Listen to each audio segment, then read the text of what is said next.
Good day, Finch friends. I need you to go to your Finch apps, launch your Finch Connection app, open Scratch. When it pops up the agree, make sure you do put that you understand and continue. Tell it okay. And today we're going to start with a brand new project. Give a when clicked, drop in a control. We want a forever, and then we're going to go down to the amazing more blocks, and we want it to speak, which we've already seen. But we're going to speak something crazy. We're going to speak the Finch orientation. Then drop in a control and give it a wait 2 seconds. At that point, I simply want you to pick up your Finch, click the start, and learn the different possible combinations of words that your Finch can do. There are 5 possible words. When you know all 5, come tell me the things that your Finch can understand.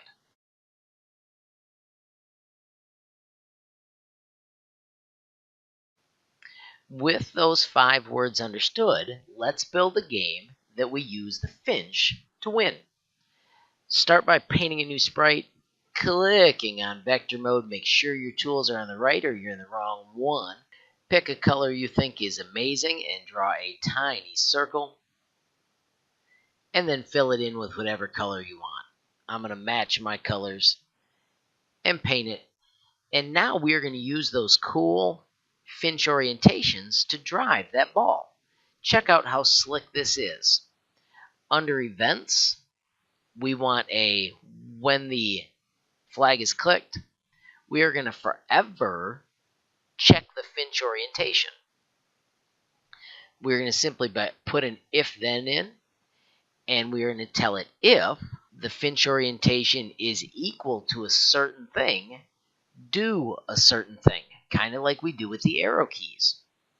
So we drop our Finch orientation in here, and then you told me those 5 possible commands. The first of the 5 I would like you to take care of is beak up. And then you'll have to remember the others. I'm not going to tell you those because you had to come tell me them. But if it is beak up, we want him to move forward. To do that, we are going to simply choose the motion direction for that ball. I'm going to let you figure out. I'm not going to tell you which one is which, but figure out the direction. And then we want that ball to move 5 or 10 steps. I'll let you pick.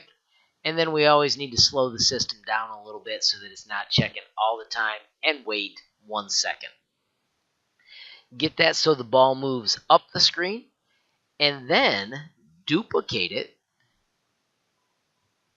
and get it so that when it gets a different orientation, it moves to the right, down, and left. Once you've got your controls moved so that you can turn your Finch and drive the ball, then you can start making it an awesome game of your own creation. Have fun, explore this skill, make sure you show me when you're successful. Thanks for watching. Please like, comment, and subscribe.